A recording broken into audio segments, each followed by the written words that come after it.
सत श्री अकाल। न्यूज़ 18 पंजाब हरियाणा हिमाचल तुसीं देख रहे हो। गौरव शुक्ला मैं हां तुहाडे नाल हाज़र हां खबरां दा प्राइम टाइम लैके। खबरां दे प्राइम टाइम दे विच अज चर्चा होवेगी वोट बैंक दी।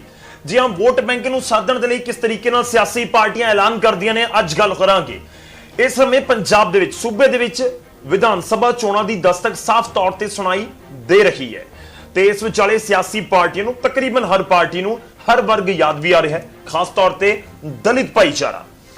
जी हाँ, पंजाब दे विच दलित भाईचारा देश दे विच सब तो ज्यादा है, करीब 35%। ते वोटां भी बहुत सारियां ने, बहुत सारियां तो यह मतलब है कि इन्नियां वोटां ने पंजाब दे विच कि दलित भाईचारा मुख मंत्री तक बना सकता है जेकर एक पासे भुगतदा है ते अकाली दल भी इसनूं समझदा है। अकाली दल दे प्रधान सुखबीर सिंह बादल ने डिप्टी सीएम वाला ऐलान करके सूबे दी सत्ता दे विच एक नवी चर्चा जरूर छिड़ी है ते नाल ही कई सवाल भी खड़े कीते ने। ते सवाल इस करके भी ने क्योंकि जेकर 32 या 35% वोट बैंक है पंजाब दे विच दलित भाईचारे दा तां हुण तक उन्हां नूं ओह सिखर वाली कुर्सी मिली क्यों नहीं। अज इस दे उत्ते भी चर्चा होएगी ते नाल ही गल करांगे क्योंकि 2022 दीयां चोणां कई मामलिਆਂ ਤੋਂ बिल्कुल ਵੱਖਰੀਆਂ होणगीਆਂ। आम तौर ते पंजाब च दो धिरां तो बाद कहा जाता सी कि थर्ड फ्रंट नहीं दिख रहा, पर कहा जा रहा है कि 2022 दे विच कई फ्रंट हो सकते हैं, यानी 2 3 4 5 फ्रंट तक भी हो सकते हैं, यानी कि सत्ता ते पहुंचण दे लई मुकाबला बहुकोणी होएगा। तां कि सियासी पार्टियां नूं इह मजबूर कर रहा है मुकाबला कि तुसीं वोट बैंक दे उत्ते खास तौर ते दलित वोट बैंक दे लई कुछ अजिहे ऐलान करो ताकि उन्हां नूं अपने नाल जोड़िया जा सके। ते सवाल फिर वही कि आखिर हुण तक याद क्यों नहीं आए जदों सत्ता दे विच सियासी पार्टियां हुंदियां ने, कोई भी पार्टी होवे तो उस समय क्यों हौसला नहीं दिखाया जाता कोई वड्डी कुर्सी दलित भाईचारे दे किसी लीडर नूं देण दे लई। क्योंकि इलैक्शन तो पहलां जे मौजूदा समय देखो तुसीं तां सियासी पार्टियां दे वल्लों तां इलैक्शन तो पहलां बिना चोण नतीजिਆਂ तो चोणां तो डिप्टी सीएम या सीएम वाली कुर्सी दे उत्ते दलित भाईचारे दे लोकां नूं या लीडरां नूं बिठा भी दिता गया। खैर अज गल करांगे इलैक्शन नेड़े है ते दलितां ते डोरे।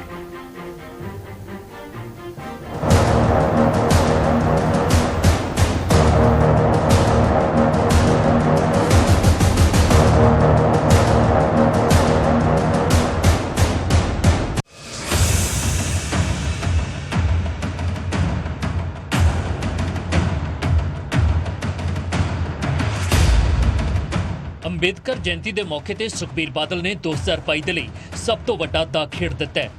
देश की सब तो वड्डी दलित आबादी वाले सूबे पंजाब के लिए सुखबीर बादल ने ऐलान किया है कि जेकर अकाली दल सत्ता दे विच आउंदा है तो उन्हां दी टीम का उप कप्तान यानी डिप्टी सीएम दलित वर्ग दे विचों होवेगा।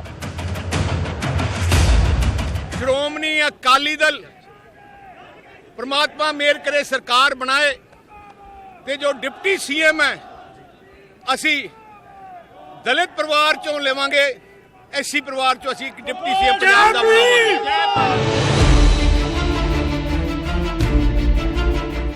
मौका ते माहौल अजिहा सी कि सुखबीर दे इस ऐलान ते सत्ताधारी कांग्रेस ने पलटवार करदियां जरा भी देर न कीती। मुख मंत्री कैप्टन अमरिंदर सिंह अपने मंत्रियों विधायकों ते अफसरां दे नाल अंबेडकर जयंती दे वर्चुअल प्रोग्राम दे विच शामिल सन जिथे सीएम ने सुखबीर बादल दे इस नਵੇਂ ऐलान नूं लैके उन्हां नूं सवाल पुछे ने। अकाली दल की सरकार आई 7 तो 12 इन्होंने भी नहीं कुछ किया कदे नहीं। आई डो नॉट नो, मैनू समझ नहीं आती। आ सुखबीर बादल जो मर्जी इतने बोली जाए मैं बनाऊंगा फलाना बनाऊंगा, जरा मैंने कदे दिखा तो दो कि कुछ तुसीं कीता भी है समाज वास्ते। आई अननैसेसरी उही रौला पाउण वास्ते ताकि सानू 2 वोटां पै जाण, 2 पता नहीं पैणगियां या नहीं, पर this is what they are hoping to. हमला आम आदमी पार्टी दे वल्लों भी मौके ते ही किया गया क्योंकि सवाल दलित वोट बैंक दा सी। ਅੱਜ ड्रामे कर रहे हैं कि बच्चे नूं पता गा कि अकाली दल एक धोखेबाज पार्टी है। अकाली दल पंजाब में सब तो नफरत वाली पार्टी बन चुके। सो इसे गल करके कदे दलितां नूं डिप्टी सीएम बनाउण दी गल करदे ने, कदे होर लाड़ लाउण दी गल करदे ने। अज बच्चे नूं पता गा कि परिवारक पार्टी आ, सिद्धांतां तो उखड़ी हुई पार्टी आ। ਇਹਦਾ ਕੋਈ ਸਿਧਾਂਤ ਨਹੀਂ, ਕੋਈ ਸਿਰ ਪੈਰ ਨਹੀਂ ਹੈਗੇ। ਅਕਾਲੀ ਦਲ ਦੇ ਪ੍ਰਧਾਨ ਸੁਖਬੀਰ ਸਿੰਘ ਬਾਦਲ ਜੀ ਜਿੱਥੇ ਵੀ ਜਾਂਦੇ ਨੇ ਕੋਈ ਨਾ ਕੋਈ ਐਲਾਨ ਕਰਦੇ ਰਹਿੰਦੇ ਨੇ, ਪਰ ਲੇਕਿਨ ਮੈਂ ਸਮਝਦਾ ਇਹ ਸਾਰਾ ਕੁਝ ਜਿਹੜਾ ਹੈ ਝੂਠ ਬੋਲਿਆ ਜਾ ਰਿਹਾ, ਕੁਫਰ ਤੋਲਿਆ ਜਾ ਰਿਹਾ। पंजाब अंदर करीब 32% दलित आबादी है ਅਤੇ इस ऐलान के जरिए सुखबीर की कोशिश है कि इस वर्ग नूं पार्टी दे नाल जोड़िया जावे। इस दे नाल ही डिप्टी सीएम के कार्ड दे नाल सुखबीर ने ਇੱਕ ਪਿਕਚਰ ਤਾਂ ਤਕਰੀਬਨ ਸਾਫ਼ ਕਰ ਦਿੱਤੀ ਹੈ ਕਿ 2022 ਦੇ ਲਈ ਅਕਾਲੀਆਂ ਦੇ ਵੱਲੋਂ ਸੀਐਮ ਦਾ ਚਿਹਰਾ ਸੁਖਬੀਰ ਬਾਦਲ ਹੋਣਗੇ ਤੇ ਡਿਪਟੀ ਸੀਐਮ ਦਲਿਤ ਵਰਗ ਦੇ ਵਿੱਚੋਂ ਹੋਵੇਗਾ। Bureau report news 18। ਤਾਂ ਸ਼੍ਰੋਮਣੀ ਅਕਾਲੀ ਦਲ ਦੇ ਪ੍ਰਧਾਨ ਦੇ ਵੱਲੋਂ ਐਲਾਨ ਕੀਤਾ ਗਿਆ, ਪਰ ਦੂਜੇ ਪਾਸੇ ਬੀਜੇਪੀ ਇਸ ਤੋਂ ਵੀ ਕਦਮ ਅੱਗੇ ਹੈ ਤੇ ਅਕਾਲੀ ਦਲ ਤੋਂ ਸਵਾਲ ਵੀ ਪੁੱਛ ਰਹੀ ਹੈ।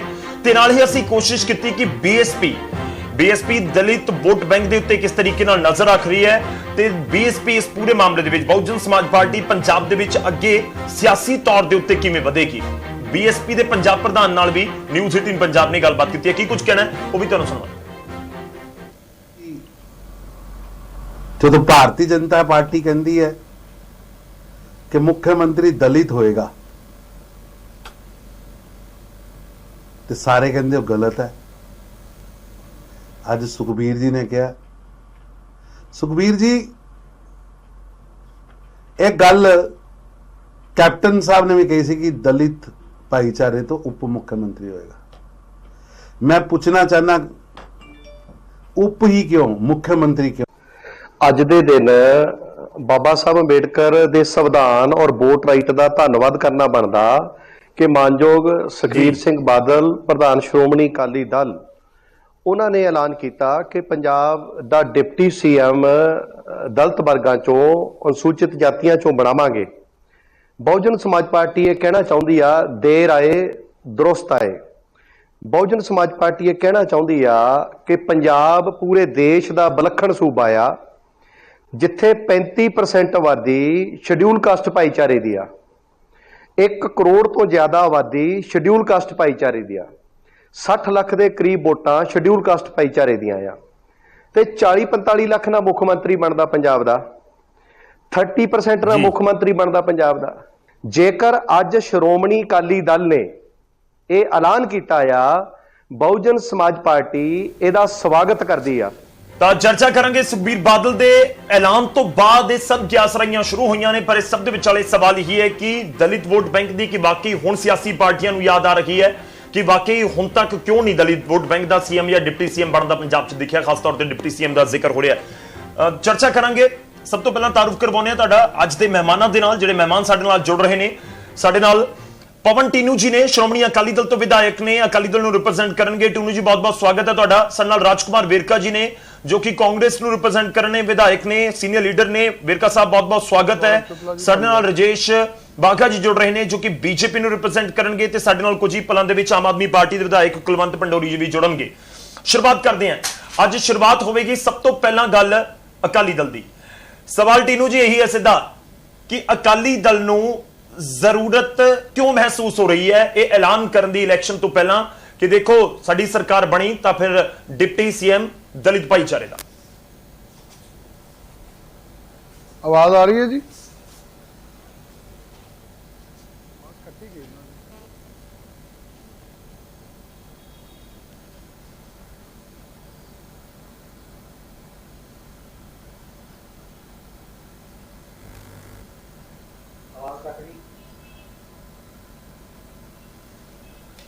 ਟੀਨੂ ਜੀ ਆਵਾਜ਼ ਆ ਰਹੀ ਹੈ ਮੇਰੀ?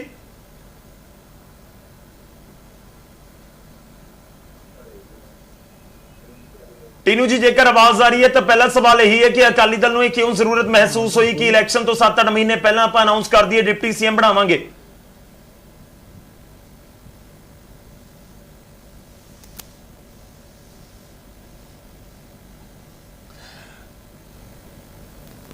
ठीक है, लग रहा है कि टीनू जी तक आवाज नहीं पहुंच रही। मैं दोबारा कोशिश करूंगा। पर इस विचाले साडे नाल कुलवंत पंडोरी जी भी आम आदमी पार्टी के विधायक भी जुड़ चुके हैं। पंडोरी साहब बहुत बहुत स्वागत है।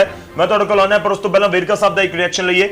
वेरका साहब देखो कांग्रेस की स्ट्रैटेजी इस समय बना रही है, की सोच रही है अकाली दल के इस ऐलान नूं लैके? दो चीज़ां ने, एक पासे Akali Dal back to back हुण अपने कैंडीडेट ऐलान रहा है ते दूजे पासे उस वोट बैंक के उत्ते नजर है जो पंजाब दे विच सब तो वड्डा है, जिस दे नाल पंजाब दे विच सत्ता तक पहुंचा जा सकता है। सीधा अनाउंसमेंट उन्हां दे लई कि डिप्टी सीएम तुहाडा जे बन गई सरकार।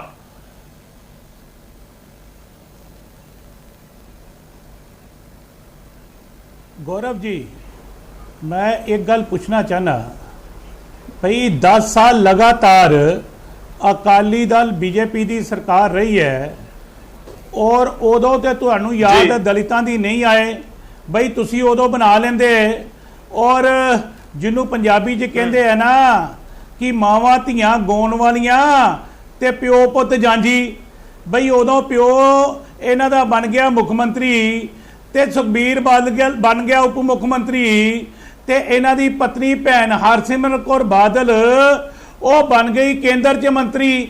ਉਦੋਂ ਤੇ ਦਲਿਤਾਂ ਦੀ ਕਿਸੇ ਨੂੰ ਯਾਦ ਨਹੀਂ ਆਈ। ਹੁਣ ਜਦੋਂ ਇਹ ਭਾਈ ਜ਼ਮੀਨ ਖਿਸ ਗਈ ਪੈਰਾਂ ਥੱਲੋਂ, ਜਦੋਂ ਤੁਹਾਨੂੰ ਕਿਸੇ ਸਾਰਿਆਂ ਨੇ ਰਿਜੈਕਟ ਕਰਤਾ, ਜਿੰਨੇ ਇਲੈਕਸ਼ਨਾਂ ਹੋਈਆਂ ਪੰਜਾਬ 'ਚ 5 ਵਾਰੀ ਇਲੈਕਸ਼ਨ ਹੋਈਆਂ, ਚਾਹੇ ਪਾਰਲੀਮੈਂਟ ਦੀਆਂ ਇਲੈਕਸ਼ਨ ਹੋਈਆਂ, ਤੁਹਾਨੂੰ 0 ਨੰਬਰ ਮਿਲੇ ਹੈ। ਜੇਕਰ ਤੁਹਾਨੂੰ 22 ਇਲੈਕਸ਼ਨਾਂ ਐਮਐਲਏ ਦੀਆਂ ਹੋਈਆਂ, ਲੋਕਾਂ ਨੇ ਨਕਾਰਿਆ। ਅਗਰ ਜ਼ਿਲ੍ਹਾ ਪ੍ਰੀਸ਼ਦਾਂ, ਬਲਾਕ ਸੰਮਤੀਆਂ, ਪੰਚਾਇਤਾਂ ਦੀਆਂ ਇਲੈਕਸ਼ਨਾਂ ਹੋਈਆਂ, ਲੋਕਾਂ ਨੇ ਤੁਹਾਨੂੰ ਨਕਾਰਿਆ। ਆਹ ਕਾਰਪੋਰੇਸ਼ਨਾਂ ਇਲੈਕਸ਼ਨਾਂ ਹੋਈਆਂ, ਤੁਹਾਨੂੰ ਨਕਾਰਿਆ। ਭਾਈ ਗੱਲ ਸਿਰਫ ਇੰਨੀ ਆ, ਨੇਕ ਨੀਤੀ ਤੇ ਨੀਅਤ ਔਰ ਨੀਤੀ 'ਚ ਫਰਕ ਹੁੰਦਾ। ਅਗਰ ਤੁਹਾਡੀ ਨੇਕ ਨੀਤੀ ਹੁੰਦੀ ਤੇ ਤੁਹਾਡੇ ਕੋਲੋਂ ਕਾਬਲ ਸ਼੍ਰੋਮਣੀ ਕਮੇਟੀ ਦੇ ਅਕਾਲੀ ਦਲ ਦੇ ਵਿੱਚ ਦਲਿਤ ਹੈਗੇ ਸੀ, ਉਦੋਂ ਤੁਸੀਂ ਉਹਨਾਂ ਨੂੰ ਬਣਾ ਲੈਂਦੇ। ਲੇਕਿਨ ਮੈਂ ਸਮਝਦਾ ਅੱਜ ਦੀ ਡੇਟ ਦੇ ਅੰਦਰ ਸਵਾਏ ਮਜ਼ਾਕ ਤੋਂ ਇਲਾਵਾ ਹੋਰ ਕੁਝ ਨਹੀਂ, ਤੁਹਾਡੇ ਪੱਲੇ ਕੁਝ ਹੈਗਾ ਨਹੀਂ। ਜਿਹਨੂੰ ਪੰਜਾਬੀ 'ਚ ਕਹਿੰਦੇ ਆ ਨਾ ਕਿ ਪੱਲੇ ਨਾ ਸੇਰ ਆਟਾ ਤੇ ਹਿਨਕੀ ਦਾ ਸੰਗ ਪਾਟਾ। ਭਾਈ ਤੁਸੀਂ ਆਪ ਕਿਸੇ ਜੋਗੇ ਨਹੀਂ ਤੇ ਡਿਪਟੀ ਸੀਐਮਈਆਂ ਵੰਡਦੇ ਫਿਰਦੇ ਹੋ। ਪਹਿਲੇ ਆਪ ਤੇ ਕਿਸੇ ਜੋਗੇ ਹੋ ਲੋ, ਫਿਰ ਗੱਲ ਕਰ ਲੈਣਾ। ਨਹੀਂ ਵੇਰਕਾ ਸਾਹਿਬ, ਚਿੰਤਾ ਨਹੀਂ ਹੋ ਰਹੀ ਅਨਾਉਂਸਮੈਂਟ, ਕਿਉਂਕਿ ਇੱਕ ਵੱਡਾ ਵੋਟ ਬੈਂਕ ਤਾਂ ਹੈਗਾ ਹੈ। ਜਾਂ ਤਾਂ ਤੁਸੀਂ ਵੀ ਦੱਸ ਦਿਓ ਕਿ ਜੇਕਰ ਅਗਲੀ ਵਾਰ ਸਰਕਾਰ ਬਣਦੀ ਹੈ ਤਾਂ ਫਿਰ ਕੀ, ਕਿ ਬਾਕੀ ਤੁਹਾਡੇ ਪਾਰਟੀ ਦੇ ਵਿੱਚੋਂ ਕੋਈ ਦਲਿਤ ਚਿਹਰਾ ਬਣ ਜਾਏਗਾ ਡਿਪਟੀ ਸੀਐਮ। ਮੈਂ ਰਾਜਕੁਮਾਰ ਵੇਰਕਾ ਜੀ ਨੂੰ ਅਗਲੀ ਵਾਰ ਦੇਖੀਏ, ਪੰਜਾਬ ਦੇ ਲੋਕ ਦੇਖਣਗੇ ਕਿ 2022 ਤੋਂ ਬਾਅਦ ਡਾਕਟਰ ਰਾਜਕੁਮਾਰ ਵੇਰਕਾ ਡਿਪਟੀ ਸੀਐਮ ਪੰਜਾਬ ਦੇ।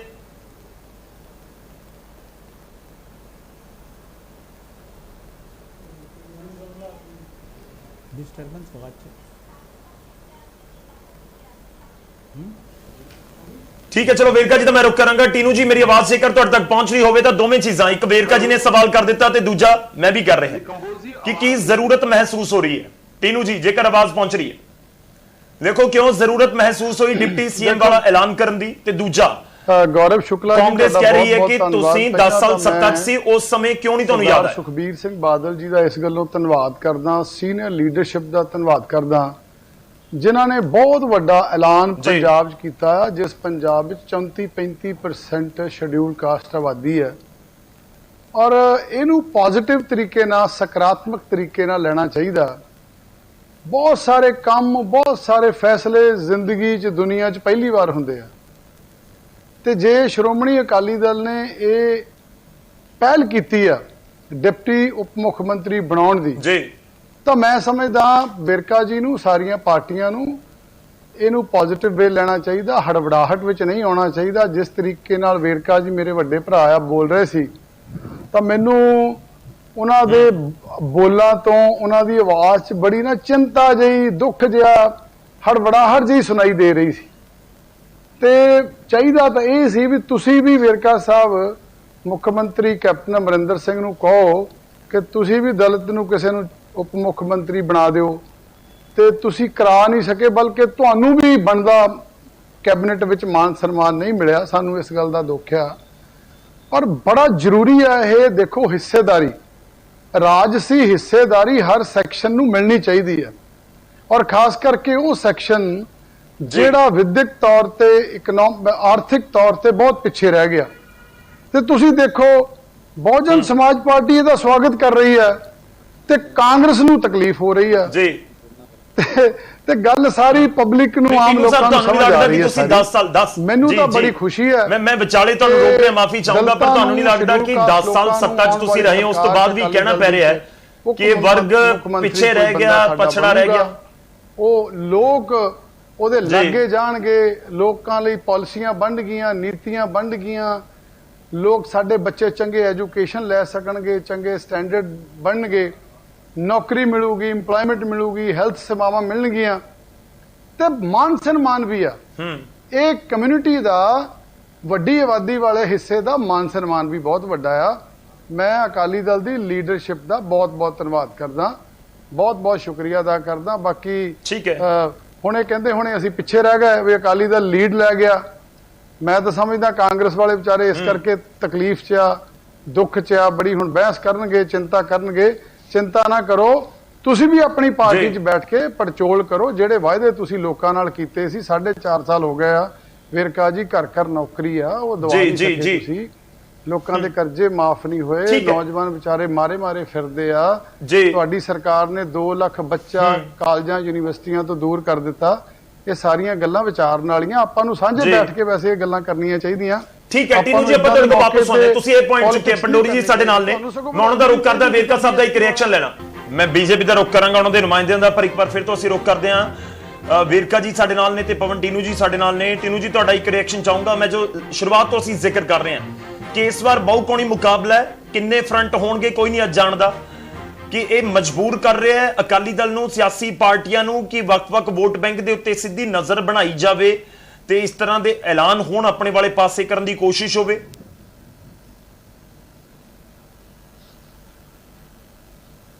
ਗੌਰਵ ਜੀ, ਸ਼੍ਰੋਮਣੀ ਅਕਾਲੀ ਦਲ ਖੇਤਰੀ ਪਾਰਟੀ ਹੈ ਔਰ ਪੰਜਾਬੀਆਂ ਦੀ ਤੇ ਦੇਸ਼ ਦੀ ਆਜ਼ਾਦੀ ਵਿੱਚ ਹਿੱਸਾ ਪਾਉਣ ਵਾਲੀ, ਅੰਗਰੇਜ਼ ਨਾਲ ਲੜਨ ਵਾਲੀ, ਸਰਬੱਤ ਦਾ ਭਲਾ ਮੰਗਣ ਵਾਲੀ ਤੇ ਪੰਜਾਬ ਦੀ ਇੱਕ ਜ਼ਿੰਮੇਵਾਰ ਪਾਰਟੀ ਹੈ।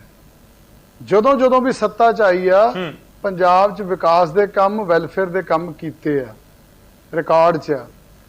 ਤੇ ਦੂਜੀਆਂ ਪਾਰਟੀਆਂ ਤਾਂ ਸਿਰਫ ਵੋਟਾਂ ਹਥਿਆਉਣ ਲਈ ਨਵੇਂ ਤੋਂ ਨਵਾਂ ਐਲਾਨ ਕਰ ਦਿੰਦੀਆਂ, ਚਾਹੇ ਉਹ ਆਮ ਪਾਰਟੀ ਹੋਵੇ, ਚਾਹੇ ਕਾਂਗਰਸ ਹੋਵੇ। ਕਾਂਗਰਸ ਦਾ ਤਾਂ ਮੁੱਢੋਂ ਇਤਿਹਾਸ ਰਿਹਾ। ਤੁਸੀਂ 1950 ਤੋਂ ਬਾਅਦ ਰਿਕਾਰਡ ਚੈੱਕ ਕਰ ਲਓ, ਕਦੀ ਗਰੀਬੀ ਦੂਰ ਕਰ ਦਿਆਂਗੇ, ਕਦੀ ਮਹਿੰਗਾਈ ਦੂਰ ਕਰ ਦਿਆਂਗੇ, ਕਦੀ ਕਰਪਸ਼ਨ ਦੂਰ ਕਰ ਦਿਆਂਗੇ, ਕਦੀ ਅਨਪੜ੍ਹਤਾ ਦੂਰ ਕਰ ਦਿਆਂਗੇ। ਫਿਰ ਐਤਕੀ ਤਾਂ ਇਹਨਾਂ ਨੇ ਰਿਕਾਰਡ ਹੀ ਤੋੜਤੇ, ਬਈ ਅਸੀਂ ਜੀ ਘਰ ਘਰ ਨੌਕਰੀ ਦੇ ਦਿਆਂਗੇ, ਕਰਜ਼ੇ ਹੀ ਮਾਫ ਕਰ ਦਿਆਂਗੇ 90,000 ਕਰੋੜ ਦੇ। ਜੀ ਸੋ ਕੁਝ ਨਹੀਂ ਹੋਇਆ। ਕਾਂਗਰਸ ਦਾ ਫਿਰ ਦੁਬਾਰਾ ਚਿਹਰਾ ਮੋਹਰਾ ਸਾਹਮਣੇ ਆ ਗਿਆ ਤੇ ਦੂਜੀਆਂ ਪਾਰਟੀਆਂ ਦੀ ਭਰੋਸੇਯੋਗਤਾ ਪੰਜਾਬ 'ਚ ਹੈ ਨਹੀਂ।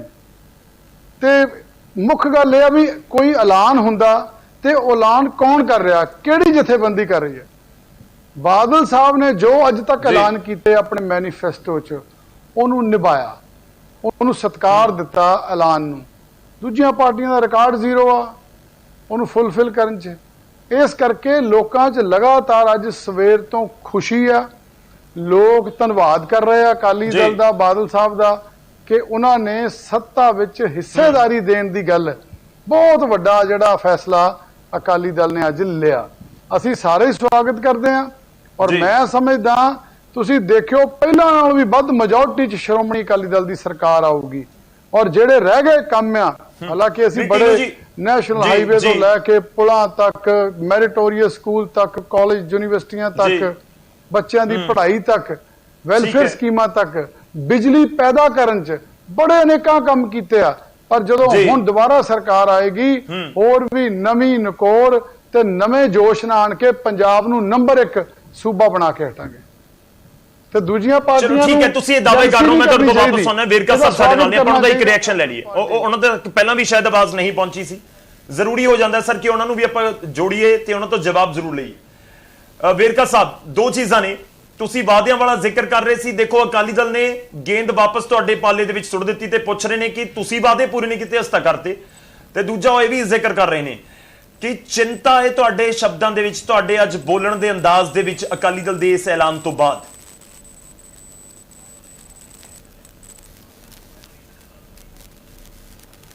ਗੌਰਵ, ਗੱਲ ਸਿਰਫ ਇੰਨੀ ਹੈ, ਮੈਂ ਤੁਹਾਨੂੰ ਇਹ ਕਿਹਾ ਕਿ ਜਦੋਂ ਤੁਹਾਡੇ ਕੋਲ ਸੱਤਾ ਸੀ, ਉਦੋਂ ਤੁਹਾਡੇ ਕੋਲ ਸੱਤਾ ਦਾ ਨਸ਼ਾ ਸੀ, ਉਦੋਂ ਤੁਸੀਂ ਬੰਦੇ ਨੂੰ ਬੰਦਾ ਨਹੀਂ ਸਮਝਿਆ। ਤੁਹਾਡੇ ਕੋਲ ਕਾਬਲ ਲੋਕ ਸੀ। ਮੈਂ ਟੀਨੂ ਨੂੰ ਕਾਬਲ ਸਮਝਣਾ, ਇਹ ਮੇਰਾ ਭਰਾ ਹੈ। ਉਹ ਇਹਨਾਂ ਦੇ ਕੋਲ ਸਰਦਾਰ ਚਰਨਜੀਤ ਸਿੰਘ ਅਟਵਾਲ ਸਾਹਿਬ ਸੀ, ਉਹ ਕਾਬਲ ਸੀ। ਮੈਂ ਤੇ ਪੁੱਛਣ ਡਿਆ ਕਿ ਭਾਈ ਉਦੋਂ ਬਣਾ ਲੈਂਦੇ ਉਹਨਾਂ ਨੂੰ, ਉਹਦੇ 'ਚ ਕੀ ਪਰੇਸ਼ਾਨੀ ਸੀਗੀ। ਅੱਜ ਕਿਉਂਕਿ ਤੁਹਾਡੇ ਪੱਲੇ ਹੀ ਕੁਛ ਨਹੀਂ ਹੈਗਾ ਤੇ ਤੁਹਾਡੇ ਕੋਲ ਦੇਣ ਨੂੰ ਕੁਛ ਨਹੀਂ ਹੈਗਾ, ਤੁਸੀਂ ਖੁਦ ਪਟੜੀ ਤੋਂ ਉਤਰੇ ਫਿਰਦੇ ਹੋ, ਤੁਸੀਂ ਦੇਣਾ ਕੀ ਹੈ ਭਾਈ। ਦੂਸਰੀ ਗੱਲ ਇਹ ਹੈ ਕਿ ਟੀਨੂ ਜੀ ਨੇ ਇਹ ਗੱਲ ਕਹੀ ਹੈ ਕਿ ਅਸੀਂ ਪਹਿਲੇ ਨਾਲੋਂ ਜ਼ਿਆਦਾ ਸੀਟਾਂ ਜਿੱਤਾਂਗੇ। ਬਈ 5 ਵਾਰੀ ਤੁਹਾਡੇ ਇਮਤਿਹਾਨ ਆਏ ਆ 4 ਸਾਲਾਂ ਦੇ ਅੰਦਰ। ਮੈਂਬਰ ਪਾਰਲੀਮੈਂਟ ਦੇ ਇਲੈਕਸ਼ਨ ਆਇਆ, ਤੁਸੀਂ ਬੁਰੀ ਤਰ੍ਹਾਂ ਫੇਲ ਹੋਏ ਹੋ। ਤੁਹਾਡੇ ਫਿਰ ਉਹਦੇ ਬਾਅਦ ਐਮਐਲਏਸ ਦੇ ਬਾਈ ਇਲੈਕਸ਼ਨ ਆਇਆ, ਤੁਸੀਂ ਉਹਦੇ 'ਚ ਫੇਲ ਹੋਏ ਹੋ। ਤੁਸੀਂ ਕਾਰਪੋਰੇਸ਼ਨਾਂ ਦੇ ਵਿੱਚ ਫੇਲ ਹੋਏ ਹੋ, ਬਲਾਕ ਸੰਮਤੀਆਂ ਦੇ ਵਿੱਚ ਫੇਲ ਹੋਏ ਹੋ, ਜ਼ਿਲ੍ਹਾ ਪ੍ਰੀਸ਼ਦਾਂ 'ਚ ਫੇਲ ਹੋਏ ਹੋ। ਤੇ ਹੁਣ 22 ਦੇ ਵਿੱਚ ਕਿਹੜਾ ਨਵਾਂ ਕੋਈ ਸੱਪ ਨਿਕਲ ਆਉਣਾ ਭਾਈ? ਤੇ ਜਿਹੜੇ ਤੁਹਾਡੇ ਭਾਈਵਾਲ ਸੀ ਬੀਜੇਪੀ ਵਾਲੇ, ਉਹ ਵੀ ਛੱਡ ਕੇ ਤੁਹਾਨੂੰ ਚਲੇ ਗਏ ਆ। ਉਹ ਹੁਣ ਤੁਸੀਂ, ਪਹਿਲੀ ਗੱਲ ਇਹ ਹੈ, ਮੈਂ ਇਹ ਗੱਲ ਕਹਿਣਾ ਚਾਹੁੰਦਾ ਕਿ ਜਿੱਥੋਂ ਤੱਕ ਮੁੱਦਾ ਹੈ, ਮੈਂ ਮੁੱਦੇ ਤੇ ਗੱਲ ਕਰਦਾ। ਮੈਂ ਮੁੱਦੇ ਤੇ ਇਹ ਗੱਲ ਕਹਿਣਾ ਕਿ ਸੁਖਬੀਰ ਸਿੰਘ ਬਾਦਲ ਜੀ, ਪ੍ਰਕਾਸ਼ ਸਿੰਘ ਬਾਦਲ ਜੀ ਅਗਰ ਇਹ ਚਾਹੁੰਦੇ ਤੇ ਇਹ ਆਪਣਾ ਵਾਅਦਾ ਉਸ ਵਕਤ ਨਿਭਾ ਦਿੰਦੇ। ਔਰ ਜਿੱਥੋਂ ਤੱਕ ਬੀਜੇਪੀ ਦਾ ਸਵਾਲ ਹੈ, ਮੈਂ ਮੈਨੀਫੈਸਟੋ ਤੋਂ ਤਾਂ ਵੀ ਬਣਦੇ ਨੇ ਨਾ ਪਾਰਟੀਆਂ ਦੇ। ਉਹ ਕਹਿ ਰਿਹਾ ਦੇਖੋ ਅਗਲੇ ਇਲੈਕਸ਼ਨ 2022 ਦੇ ਇਲੈਕਸ਼ਨ ਦੇ ਸਾਰੇ ਆਪਣੇ ਮੈਨੀਫੈਸਟੋ ਬਣਾਉਣਗੇ, ਉਹਨਾਂ ਦੇ ਵਿੱਚ ਵਾਅਦੇ ਹੋਣਗੇ।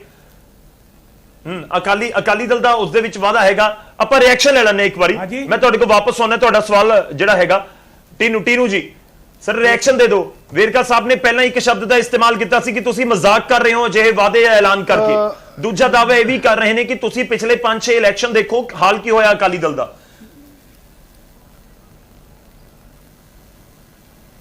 ਗੌਰਵ ਸ਼ੁਕਲਾ ਜੀ, ਵੇਰਕਾ ਮੇਰਾ ਭਰਾ ਆ, ਸੀਨੀਅਰ ਬੰਦਾ ਆ, ਮੈਂ ਤਾਂ ਜੂਨੀਅਰ ਹਾਂ ਹਲੇ। ਤੇ ਇਹਨਾਂ ਨੇ ਕਿਹਾ ਅਟਵਾਲ ਸਾਹਿਬ ਕਾਬਲ ਸੀ। ਅਟਵਾਲ ਸਾਹਿਬ ਵਿਧਾਨ ਸਭਾ 'ਚ ਸਪੀਕਰ ਦੇ ਅਹੁਦੇ ਤੇ ਬਿਰਾਜਮਾਨ ਰਹੇ। ਅਟਵਾਲ ਸਾਹਿਬ ਡਿਪਟੀ ਸਪੀਕਰ ਰਹੇ ਲੋਕ ਸਭਾ ਦੇ, ਸ਼੍ਰੋਮਣੀ ਅਕਾਲੀ ਦਲ ਨੇ ਬਣਾਇਆ। ਅਟਵਾਲ ਸਾਹਿਬ ਦਾ ਅੱਜ ਵੀ ਬਹੁਤ ਵੱਡਾ ਰੁਤਬਾ ਆ ਪੰਜਾਬ 'ਚ। ਪਰ ਮੈਨੂੰ ਤੁਸੀਂ ਦੱਸੋ ਵੇਰਕਾ ਜੀ, ਤੁਸੀਂ ਵੀ ਸੀਨੀਅਰ ਬੰਦੇ ਆ, ਤੁਹਾਨੂੰ ਤਾਂ ਵਾਅਦਾ ਵੀ ਕੀਤਾ ਸੀ ਕੈਬਨਿਟ ਰੈਂਕ ਦੇਣ ਦਾ, ਤੁਹਾਨੂੰ ਮਿਨਿਸਟਰ ਬਣਾਉਣ ਦਾ, ਨਹੀਂ ਬਣਾਇਆ। ਪਰ ਤੁਸੀਂ ਹੁਣ ਸੱਚ ਦਿਲ ਦੀ ਗੱਲ ਤਾਂ ਕਰੋ। ਜੇ ਬਾਦਲ ਸਾਹਿਬ ਨੇ ਐਲਾਨ ਕੀਤਾ ਡਿਪਟੀ ਸੀਐਮ ਦਾ, ਤੁਸੀਂ ਨਹੀਂ ਬਣਾ ਸਕੇ ਕਿਸੇ ਨੂੰ, ਕੈਪਟਨ ਅਮਰਿੰਦਰ ਸਿੰਘ ਨਹੀਂ ਇੱਜ਼ਤ ਦੇ ਸਕਿਆ ਕਿਸੇ ਦਲਿਤ ਨੂੰ, ਤੇ ਤੁਸੀਂ ਧੰਨਵਾਦ ਹੀ ਕਰਦੇ ਹੋ। ਤੁਸੀਂ ਉੱਪਰੋਂ ਕਿਉਂ ਵਿਰੋਧ ਕਰੀ ਜਾਂਦੇ ਆ? ਇਸ ਕਰਕੇ ਬਣਨ ਦਿਓ।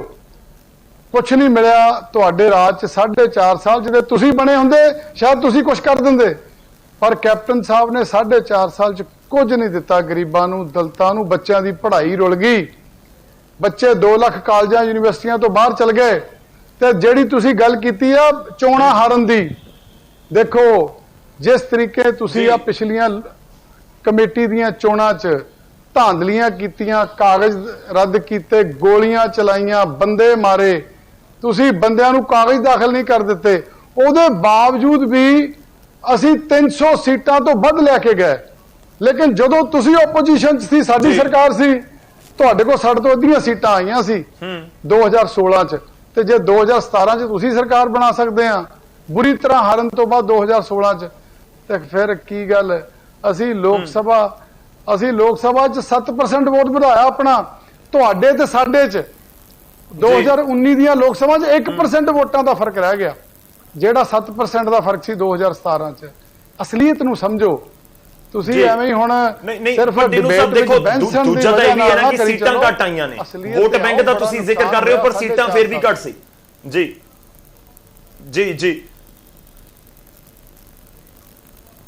ਦੇਖੋ ਕੋਈ ਗੱਲ ਨਹੀਂ, ਅਸੀਂ ਲੋਕਾਂ ਦੇ ਫੈਸਲੇ ਦਾ, ਉਹਨਾਂ ਦੇ ਵਰਡਿਕਟ ਦਾ ਸਨਮਾਨ ਕਰਦੇ ਹਾਂ। ਸਾਨੂੰ ਪਰਸੈਂਟੇਜ ਵਿੱਚ ਨੰਬਰ 2 ਤੇ ਪਰਸੈਂਟੇਜ ਆਈ ਵੋਟ 2017 'ਚ। ਤੇ ਹੁਣ ਤੁਸੀਂ 19 'ਚ ਚਲ ਜਾਓ। ਜਿਹੜੀ ਆਮ ਆਦਮੀ ਪਾਰਟੀ ਆ, ਜਿਹਦੀਆਂ 21% ਵੋਟਾਂ ਸੀ 2017 'ਚ, ਉਹ 7% ਤੇ ਰਹਿ ਗਏ ਸਿਰਫ। ਤੇ ਸਾਡਾ ਤੇ ਕਾਂਗਰਸ ਦਾ 1% ਦਾ ਫਰਕ ਰਹਿ ਗਿਆ। ਤੇ ਪੁੱਛੋ ਜਰਾ ਆਮ ਪਾਰਟੀ ਨੂੰ, ਇਹਨਾਂ ਦੀਆਂ ਕਮੇਟੀਆਂ ਦੀਆਂ ਚੋਣਾਂ 'ਚ ਕਿੰਨੀ ਪਰਸੈਂਟੇਜ ਆ, ਕਿੰਨੀਆਂ ਇਹਨਾਂ ਨੇ ਸੀਟਾਂ ਜਿੱਤੀਆਂ? 0 ਦੇ ਬਰਾਬਰ, ਬਹੁਤ ਘੱਟ ਗਿਣਤੀ 'ਚ। ਸੋ ਇਸ ਕਰਕੇ ਮੁਕਾਬਲਾ ਪੰਜਾਬ 'ਚ ਗੌਰਵ ਜੀ 2 ਧਿਰੀ ਹੋਣਾ ਆ, ਸ਼੍ਰੋਮਣੀ ਅਕਾਲੀ ਦਲ ਤੇ ਕਾਂਗਰਸ ਵਿੱਚ। ਬਾਕੀਆਂ ਨੂੰ ਲੋਕਾਂ ਨੇ ਦੇਖ ਲਿਆ, ਇਹਨਾਂ ਦੇ ਪੱਲੇ ਕੁਛ ਨਹੀਂ। ਇਹ ਪੰਜਾਬ ਦੇ ਹਿੱਤ ਦੇ ਲੋਕ ਨਹੀਂ, ਪੰਜਾਬ ਦੇ ਹਮਾਇਤੀ ਨਹੀਂ, ਇਹ ਸਿਰਫ ਵੋਟਾਂ ਲੁੱਟਣ ਵਾਲੇ। ਜੀ ਟੀਨੂ ਜੀ, ਮੈਂ 2 ਚੀਜ਼ਾਂ ਪੁੱਛਣੀਆਂ ਚਾਹੁੰਦਾ। ਮੈਂ ਉਸ ਤੋਂ ਬਾਅਦ ਵੇਰਕਾ ਸਾਹਿਬ ਦਾ ਰੁਕ ਕਰਾਂਗਾ, ਉਹ ਵੀ ਜਵਾਬ ਦੇਣਾ ਚਾਹ ਰਹੇ ਹੋ। ਕਾਂਗਰਸ ਤੇ ਅਕਾਲੀ ਦਲ, ਮੈਂ 2 ਚੀਜ਼ਾਂ ਪੁੱਛਣੀਆਂ ਚਾਹੁੰਦਾ। ਕਾਂਗਰਸ ਨੂੰ ਲੋਕ ਲਤਾੜ ਦੇਣਗੇ, ਕਹਿੰਦੀ ਹੈ ਕਿ ਡਿਪਟੀ ਸੀਐਮ ਕਿਉਂ ਨਹੀਂ? ਦੀ ਸਰਕਾਰ ਆਊਗੀ। ਦੇਖੋ ਬੀਜੇਪੀ ਕਹਿੰਦੀ ਹੈ ਡਿਪਟੀ ਸੀਐਮ ਕਿਉਂ, ਸੀਐਮ ਕਿਉਂ ਨਹੀਂ? ਬੀਜੇਪੀ ਨੇ ਇਨਫੈਕਟ ਐਲਾਨ ਕਰਤਾ ਕਿ ਜੇ ਬੀਜੇਪੀ ਦੀ ਸਰਕਾਰ ਪੰਜਾਬ 'ਚ ਬਣਦੀ ਹੈ, ਅਸੀਂ ਦਲਿਤ ਸੀਐਮ ਦਵਾਂਗੇ।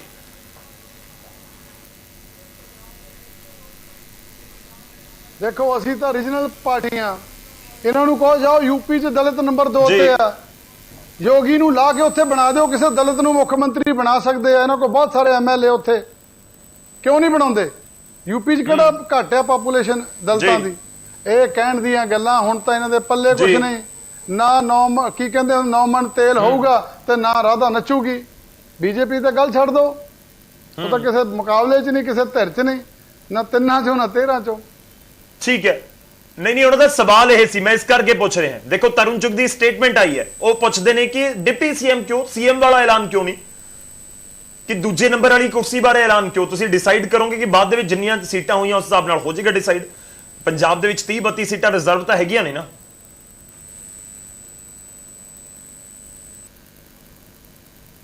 ਹਾਂਜੀ 34 ਸੀਟਾਂ ਰਿਜ਼ਰਵ ਆ ਜੀ। ਜੀ। ਸਵਾਲ ਰਿਪੀਟ ਕਰਿਓ ਗੌਰਵ ਜੀ। ਨਹੀਂ ਟੀਨੂ ਜੀ ਉਹੀ ਪੁੱਛ ਰਹੇ ਆ ਕਿ ਡਿਪਟੀ ਸੀਐਮ ਕਿਉਂ, 2 ਨੰਬਰ ਵਾਲੀ ਕੁਰਸੀ ਕਿਉਂ? ਬੀਜੇਪੀ ਕਹਿੰਦੀ ਹੈ ਤੁਸੀਂ 1 ਨੰਬਰ ਵਾਲੀ ਕੁਰਸੀ ਦਾ ਜ਼ਿਕਰ ਕਿਉਂ ਨਹੀਂ ਕਰ ਰਹੇ? ਤੁਸੀਂ ਇਹ ਕਿਉਂ ਨਹੀਂ ਕਿਹਾ ਕਿ ਜੇ 34 ਦੇ ਵਿੱਚੋਂ ਇੰਨੀਆਂ ਸੀਟਾਂ ਆ ਗਈਆਂ ਤਾਂ ਅਸੀਂ ਡਿਪਟੀ ਸੀਐਮ ਨਹੀਂ ਸੀਐਮ ਬਣਾਵਾਂਗੇ? ਮੈਂ ਤਾਂ ਅਜਿਹਾ ਕਿਉਂ ਐਲਾਨ ਨਹੀਂ ਹੋਇਆ? ਦੇਖੋ ਗੱਲ ਇਹ ਆ, ਆਪਾਂ ਨੂੰ ਧੰਨਵਾਦ ਕਰਨਾ ਚਾਹੀਦਾ ਹੈ ਬਈ ਬਹੁਤ ਵੱਡਾ ਇਤਿਹਾਸਕ ਫੈਸਲਾ ਸ਼੍ਰੋਮਣੀ ਅਕਾਲੀ ਦਲ ਦੀ ਸੀਨੀਅਰ ਲੀਡਰਸ਼ਿਪ ਨੇ ਲਿਆ ਆ। ਤੇ ਇਹ ਜਦੋਂ ਸਰਕਾਰ ਆਏਗੀ, ਮਤਲਬ ਡਿਪਟੀ ਸੀਐਮ ਨਾਲ ਵੀ ਨਹੀਂ ਆ, ਮਤਲਬ ਲੋਕਾਂ ਦੇ ਕੰਮ ਨਾਲ ਆ। ਅਸੀਂ ਆਪਣੇ ਸਮਾਜ ਦੇ ਲੋਕਾਂ ਦੇ ਕੰਮ ਕਰ ਸਕਾਂਗੇ, ਨੌਜਵਾਨਾਂ ਨੂੰ ਕਿਤੇ ਕੰਮ ਕਿਤੇ ਲਾ ਸਕਾਂਗੇ, ਕਿਤੇ ਵਿੱਦਿਆ ਉਹਨਾਂ ਦੀ ਚੰਗੀ ਪ੍ਰਬੰਧ ਕਰਕੇ ਦੇਵਾਂਗੇ, ਕਿਤੇ ਪਿੰਡਾਂ 'ਚ ਬੈਠੇ ਲੋਕਾਂ ਦੀ ਸੁਣਵਾਈ ਹੋਏਗੀ। ਇਸ ਕਰਕੇ ਹੈ, ਹੋਰ ਕਿਸੇ ਨੂੰ ਡਿਪਟੀ ਜਾਂ ਮੁੱਖ ਮੰਤਰੀ ਨਾਲ ਨਹੀਂ ਜੀ। ਸਾਡਾ ਹਿੱਸਾ, ਰਾਜ ਸੱਤਾ 'ਚ ਹਿੱਸਾ ਮਿਲੇ ਦਲਿਤ ਸਮਾਜ ਨੂੰ, ਹਰ ਸੈਕਟਰ, ਹਰ ਫੀਲਡ 'ਚ ਮਿਲੇ, ਹਰ ਸਟੇਜ ਤੇ ਮਿਲੇ। ਇਹ ਐਲਾਨ ਕੀਤਾ ਅੱਜ। ਇਹ ਐਲਾਨ, ਇਹ ਭਾਵਨਾ ਜਿਹੜੀ ਆ ਡਿਪਟੀ ਮੁੱਖ ਮੰਤਰੀ ਦੀ ਆ, ਜੋ ਬਾਦਲ ਸਾਹਿਬ ਨੇ ਕੀਤੀ, ਭਾਵਨਾ ਇਹ ਆ ਕਿ ਹਰ ਪੱਧਰ ਤੇ ਸ਼ੇਅਰ ਦਿੱਤਾ ਜਾਊਗਾ। ਮੈਂ ਮਾਫੀ ਚਾਹ ਰਿਹਾ, ਮੈਂ ਇਹ ਸਵਾਲ ਵੀ ਚੁੱਕ ਰਿਹਾ। ਜੇ ਤੁਸੀਂ ਕਹਿ ਰਹੇ ਲੋਕਾਂ ਦੇ ਕੰਮ ਤਾਂ ਕੈਬਨਿਟ ਮੰਤਰੀ ਨੇ ਵੀ ਕਰਾ ਦੇਣੇ ਨੇ, ਉਹ ਡਿਪਟੀ ਸੀਐਮ ਬਣ ਕੇ ਜ਼ਿਆਦਾ ਤਾਂ ਨਹੀਂ ਹੋਣੇ। ਜੇ ਡਿਪਟੀ ਸੀਐਮ ਚ ਤੁਹਾਨੂੰ ਕੋਈ ਫਰਕ ਨਜ਼ਰ ਨਹੀਂ ਆਉਂਦਾ, ਕੰਮ ਤਾਂ ਮੰਤਰੀ ਨੇ ਵੀ ਕਰਾ ਦੇਣੇ। ਕੰਮ ਤਾਂ ਤੁਸੀਂ ਹੁਣ ਸੱਤਾ 'ਚ ਨਹੀਂ ਹੋ, ਹੁਣ ਵੀ ਕਰਵਾ ਦਿੰਦੇ ਹੋਵੋਗੇ, ਤੁਸੀਂ ਵਿਧਾਇਕ ਹੋ। ਚਲੋ ਮੈਂ ਤੁਹਾਡੇ ਕੋਲ ਵਾਪਸ ਆਉਣਾ। ਸਾਡੇ ਨਾਲ ਕੁਲਵੰਤ ਪੰਡੂਰੀ ਜੀ ਜੁੜ ਚੁੱਕੇ ਨੇ। ਬੜੀ ਕੋਸ਼ਿਸ਼ ਕਰ ਰਹੇ ਕਿ ਆਮ ਆਦਮੀ ਪਾਰਟੀ ਦੇ ਨੁਮਾਇੰਦੇ ਜੁੜਨ, ਅਸੀਂ ਉਹਨਾਂ ਦੇ ਨਾਲ ਗੱਲਬਾਤ ਕਰ ਸਕੀਏ। ਕੁਲਵੰਤ ਜੀ, ਉਮੀਦ ਹੈ ਤੁਹਾਡੇ ਤੱਕ ਹੁਣ ਆਵਾਜ਼ ਪਹੁੰਚ ਰਹੀ ਹੋਏਗੀ, ਬੜਾ ਟੈਕਨੀਕਲ ਇਸ਼ੂ ਰਿਹਾ। ਦੇਖੋ ਮੇਰਾ ਸਵਾਲ ਇਹ ਹੈ ਕਿ ਆਮ ਆਦਮੀ ਪਾर्टी की वाकई ही देखती है कि इस बार अकाली दल खास फोकस कर रहा है। 2016 ਦੇ ਵਿੱਚ ਤੁਸੀਂ ਬੜਾ ਫੋਕਸ ਕਰ ਰਹੇ ਸੀ। ਕੇਜਰੀਵਾਲ ਸਾਹਿਬ ਡੇਰਾ ਬੱਲਾਂ ਦੇ ਵਿੱਚ ਪਹੁੰਚ ਗਏ ਸੀ, ਉੱਥੇ ਮੱਥਾ ਟੇਕਿਆ ਤੇ ਬੜੇ ਐਲਾਨ ਉਸ ਸਮੇਂ ਵੀ ਕੀਤੇ ਸੀ। ਕਿ ਤੁਸੀਂ ਵੀ ਐਲਾਨ ਕਰਨ ਜਾ ਰਹੇ ਹੋ ਡਿਪਟੀ ਸੀਐਮ ਜਾਂ ਸੀਐਮ ਵਾਲਾ? ਆਵਾਜ਼ ਆ ਰਹੀ ਹੈ? ਜੀ ਆਵਾਜ਼ ਆ ਰਹੀ ਹੈ। ਹੈਲੋ ਗੌਰਵ ਜੀ, ਮੈਂ ਨਾ ਇਹ ਨੂੰ ਪੁੱਛਣਾ ਚਾਹੁੰਦਾ ਬਾਦਲ ਸਾਹਿਬ ਨੂੰ ਵੀ ਇਹਨਾਂ ਦੀ ਸਰਕਾਰ ਕਿੱਥੇ ਬਣ ਰਹੀ ਹੈ। ਪਹਿਲਾਂ ਤਾਂ ਜੀ ਲੋਕਾਂ ਦੇਖੋ, ਜੇ ਸੜਕ ਤੋਂ ਲੰਘਦੇ ਆ ਲੋਕ ਸੜਕ ਤੇ ਘੇਰ ਲੈਂਦੇ ਆ। ਕੱਲ ਦਮਦਮਾ ਸਾਹਿਬ ਗਏ, ਦਮਦਮਾ ਸਾਹਿਬ ਘੇਰ ਲਿਆ ਜੀ। ਲਾ ਲਓ ਇਹਨਾਂ ਦੀ ਆਪ ਦੇ ਉੱਥੇ ਦਿੱਤੇ ਨੇਗੇ। ਮੇਰਾ ਕਹਿਣ ਦਾ ਭਾਵ ਅੱਜ ਉੱਥੇ ਜਲੰਧਰ ਗਏ, ਜਲੰਧਰ ਲੋਕ ਮਗਰ ਪੈ ਗਏ। ਤੇ ਹੁਣ ਕਿਤੇ ਸਰਕਾਰ ਬਣ ਤਾਂ ਮੁਗੇਰੀ ਨਾਲ ਦੇ ਸੁਪਨੇ ਨੇ, ਜਿਹਨੇ ਮਰਜ਼ੀ ਦੇਖ ਲੈਣ ਜੀ। ਉਹ ਸੁਪਨੇ ਦੇਖਣ ਦਾ ਸਾਰਿਆਂ ਨੂੰ ਅਧਿਕਾਰ ਹੁੰਦਾ। ਨਹੀਂ, ਉਹ ਤਾਂ ਕਹਿੰਦੇ ਨਹੀਂ। ਪੰਡੋਰੀ ਸਾਹਿਬ ਦੇਖੋ, ਅਕਾਲੀ ਦਲ ਕਹਿ ਰਿਹਾ ਕਿ ਮੁਕਾਬਲਾ ਇਸ ਵਾਰ ਕਾਂਗਰਸ ਤੇ ਅਕਾਲੀ ਦਲ ਦੇ ਵਿਚਾਲੇ, ਆਮ ਆਦਮੀ ਪਾਰਟੀ ਨਹੀਂ ਹੈਗੀ ਮੁਕਾਬਲੇ 'ਚ। ਮਰਜ਼ੀ ਸੁਪਨੇ ਦੇਖੀ ਜਾਣ, ਸੁਪਨੇ ਦੇਖਣ ਦਾ ਸਾਰਿਆਂ ਨੂੰ ਅਧਿਕਾਰ ਆ ਜੀ। ਦੇਖੋ 10 ਸਾਲ ਪਿਛਲੇ ਇਹਨਾਂ ਦੇ ਵਿੱਚ ਦਲਿਤਾਂ ਦਾ ਇਹਨਾਂ ਨੇ ਉਹ ਹਾਲਾਤ ਕਰਕੇ ਰੱਖੇ ਨੇਗੇ। ਸਰਕਾਰੀ ਸਕੂਲਾਂ ਦਾ ਕੀ ਹਾਲਾਤ ਸੀਗੇ, ਹਸਪਤਾਲਾਂ ਦੇ ਕੀ ਹਾਲਾਤ ਸੀ, ਵਜ਼ੀਫੇ ਬੰਦ ਰਹੇ ਨੇ ਜੀ। ਸਗਨ ਸਕੀਮਾਂ ਵਿਚਾਰੀਆਂ ਕੁੜੀਆਂ ਰਹਿੰਦੀਆਂ ਸੀ, ਕਾਰਖਾਨੇ ਫੈਕਟਰੀਆਂ ਇੱਥੋਂ ਭੱਜ ਗਏ ਨੇ ਲੋਕ। ਕੋਈ ਲਾਉਣ ਨੂੰ ਤਿਆਰ ਨਹੀਂ ਸੀ ਇਹਨਾਂ ਦੇ ਰਾਜ ਦੇ ਵਿੱਚ। ਬੇਰੁਜ਼ਗਾਰੀ ਇਹਨਾਂ ਦੇ ਰਾਜ। ਮੇਰਾ ਕਹਿਣ ਦਾ ਭਾਵ ਲੋਕ ਇਹਨਾਂ ਤੇ ਕੋਈ ਵਿਸ਼ਵਾਸ ਕਰਨ ਨੂੰ ਤਿਆਰ ਨਹੀਂ ਹੈਗਾ। ਇਹ ਤਾਂ ਹੁਣ ਉਹ ਸੁਪਨੇ ਦੇਖਦੇ ਨੇ, ਸੁਪਨੇ ਜਿਹੜਾ ਮਰਜ਼ੀ ਦੇਖੀ ਜਾਵੇ।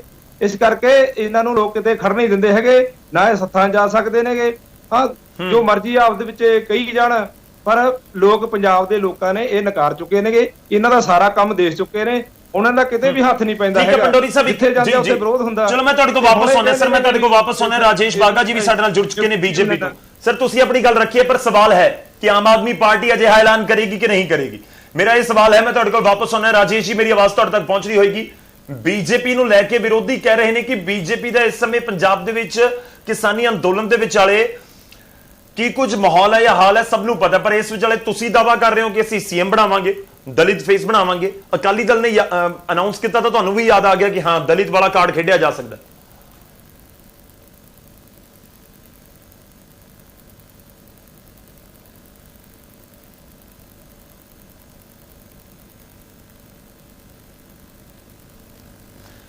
ਚਲੋ ਮੈਂ ਵੇਰਕਾ ਸਾਹਿਬ ਦਾ ਰੁਖ ਕਰਦਾ। ਵੇਰਕਾ ਸਾਹਿਬ, ਤੁਹਾਡਾ ਇੱਕ ਰਿਐਕਸ਼ਨ ਚਾਹੂੰਗਾ।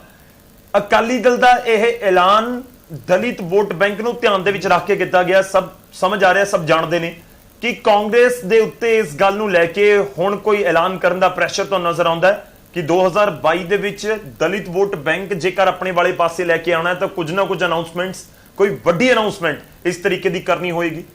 ਉਮੀਦ ਕਰੀਏ ਕਿ ਕਾਂਗਰਸ ਇਸ ਤਰੀਕੇ ਦੀ ਕੋਈ ਅਨਾਉਂਸਮੈਂਟ ਆਉਣ ਵਾਲੇ ਦਿਨਾਂ 'ਚ ਕਰਨ ਜਾ ਰਹੀ ਹੈ। ਵੇਰਕਾ ਜੀ, ਪਹਿਲੀ ਗੱਲ ਇਹ ਹੈ ਕਿ ਕਾਂਗਰਸ ਪਾਰਟੀ ਨੇ ਹਮੇਸ਼ਾ ਹੀ ਦਲਿਤਾਂ ਨੂੰ ਜਿੰਨਾ ਬਣਦਾ ਸਨਮਾਨ ਹੈ ਉਹ ਦਿੱਤਾ ਹੈ। ਦੇਸ਼ ਦੇ ਅੰਦਰ 2 ਵਾਰ ਦੇਸ਼ ਦੇ ਗ੍ਰਹਿ ਮੰਤਰੀ ਨੂੰ ਦਲਿਤ ਨੂੰ ਕਾਂਗਰਸ ਪਾਰਟੀ ਨੇ ਬਣਾਇਆ ਹੈ। ਦੇਸ਼ ਦਾ ਰਾਸ਼ਟਰਪਤੀ ਵੀ ਦਲਿਤ ਕਾਂਗਰਸ ਪਾਰਟੀ ਨੇ ਹੀ ਬਣਾਇਆ ਹੈ। ਔਰ ਕਾਂਗਰਸ ਪਾਰਟੀ ਹਮੇਸ਼ਾ ਹੀ ਜਿਹੜਾ ਹੈ ਉਹ ਦਲਿਤਾਂ ਨੂੰ ਪੂਰਾ ਸਤਿਕਾਰ ਤੇ ਮਾਣ ਸਨਮਾਨ ਦਿੰਦੀ ਹੈ। ਜਿੱਥੋਂ ਤੱਕ ਸਵਾਲ ਇਸ ਗੱਲ ਦਾ ਹੈ ਕਿ ਪੰਜਾਬ ਦੇ ਵਿੱਚ ਕੀ ਕਾਂਗਰਸ ਪਾਰਟੀ ਆਉਣ ਵਾਲੇ ਟਾਈਮ ਦੇ ਉੱਪਰ ਕੀ ਕੋਈ ਅਨਾਉਂਸਮੈਂਟ ਦਲਿਤ ਫੇਸ ਨੂੰ ਲੈ ਕੇ ਕਰੇਗੀ, ਇਹ ਸਵਾਲ ਹੈ ਤੁਹਾਡਾ। ਲੇਕਿਨ ਮੈਂ ਤੁਹਾਨੂੰ ਇਹ ਕਿਹਾ ਕਿ ਇਹ ਪ੍ਰੈਰੋਗੇਟਿਵ ਇਹ ਕਾਂਗਰਸ ਹਾਈ ਕਮਾਂਡ ਦਾ ਹੈ, ਉਹਨਾਂ ਨੇ ਇਹੀ ਕਰਨਾ ਹੈ।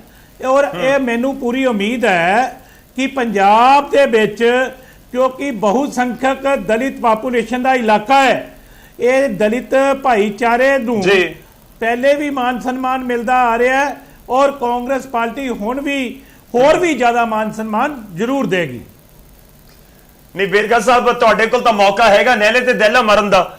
ਅਕਾਲੀ ਦਲ ਕਹਿ ਰਿਹਾ ਸੀ ਕਰਾਂਗੇ, ਤੁਹਾਡੀ ਸੱਤਾ ਤੁਸੀਂ ਕਰ ਦਿਓ। ਤੁਸੀਂ ਤਾਂ ਨਹਿਲੇ ਤੇ ਦਹਿਲਾ ਮਾਰ ਸਕਦੇ ਹੋ ਇਸ ਸਮੇਂ, ਤੁਹਾਡੇ ਕੋਲ ਤਾਂ ਮੌਕਾ ਹੈ, ਕਾਂਗਰਸ ਕੋਲ ਤਾਂ ਮੌਕਾ ਹੈ। ਦੇਖੋ ਸਾਡੀ ਜਿਸ ਤਰ੍ਹਾਂ ਟੀਨੂ ਜੀ ਨੇ ਕਿਹਾ ਕਿ ਉਹ ਓਰੀਜਨਲ ਪਾਰਟੀ ਹੈ, ਉਹ ਬਾਦਲ ਸਾਹਿਬ ਦੀ ਆਪਣੀ ਪ੍ਰਾਈਵੇਟ ਲਿਮਟਿਡ ਪਾਰਟੀ ਹੈ, ਸਾਡੀ ਨੈਸ਼ਨਲ ਪਾਰਟੀ ਹੈ। ਸਾਡੇ ਜਿਹੜੇ ਫੈਸਲੇ ਹੈ, ਮੈਂ ਤੁਹਾਨੂੰ ਇਹ ਗੱਲ ਕਹੀ ਹੈ ਕਿ ਸਾਰੇ ਸੋਚ ਸਮਝ ਕੇ ਸਭ ਦੇ ਹਿੱਤ ਦੇ ਨੂੰ ਧਿਆਨ ਵਿੱਚ ਰੱਖਦੇ ਹੋਏ ਫੈਸਲੇ ਹੁੰਦੇ ਆ, ਕੋਈ ਜਲਦਬਾਜ਼ੀ 'ਚ ਫੈਸਲੇ ਨਹੀਂ ਹੁੰਦੇ। ਔਰ ਜਿਸ ਤਰ੍ਹਾਂ ਤੁਸੀਂ ਕਿਹਾ ਕਿ ਕਾਂਗਰਸ ਪਾਰਟੀ ਕੋਈ ਅਨਾਉਂਸਮੈਂਟ ਕਰੇਗੀ, ਮੈਂ ਤੁਹਾਨੂੰ ਇਹ ਕਿਹਾ ਕਿ ਮੌਜੂਦਾ ਹਾਲਾਤ ਨੂੰ ਮੱਦੇਨਜ਼ਰ ਰੱਖਦੇ ਹੋਏ ਕਾਂਗਰਸ ਪਾਰਟੀ ਵੀ ਜ਼ਰੂਰ ਵਿਚਾਰ ਕਰੇਗੀ। ਠੀਕ ਹੈ, ਕਾਂਗਰਸ ਤੁਸੀਂ ਸੰਕੇਤ ਦੇ ਰਹੇ ਹੋ ਕਿ ਕਾਂਗਰਸ ਕਰੇਗੀ, ਜਾਂ ਫਿਰ ਇਹ ਵੀ ਸਮਝਿਆ ਜਾਵੇ ਕਿ ਤੁਸੀਂ ਇੱਕ ਤਰੀਕੇ ਨਾਲ ਕਾਂਗਰਸ ਨੂੰ ਵੀ ਕਹਿ ਰਹੇ ਹੋ ਕਿ ਤੁਸੀਂ ਜ਼ਰੂਰ ਇਸ ਦੇ ਉੱਤੇ ਫੋਕਸ ਕਰਨਾ। ਮੈਂ ਇੱਕ ਕਮੈਂਟ ਲਾਉਂਗਾ, ਟੀਨੂ ਜੀ ਤੁਹਾਡਾ ਵੀ, ਪੰਡੋਰੀ ਸਾਹਿਬ ਤੁਹਾਡਾ ਵੀ। ਟੀਨੂ ਜੀ, ਸ਼ੁਰੂਆਤ ਤੁਹਾਡੇ ਤੋਂ। ਦੇਖੋ ਆਮ ਆਦਮੀ ਪਾਰਟੀ ਕਹਿ ਰਹੀ ਹੈ ਕਿ ਤੁਸੀਂ ਸੁਪਨੇ ਕੀ ਦੇਖੀ ਜਾਂਦੇ ਹੋ।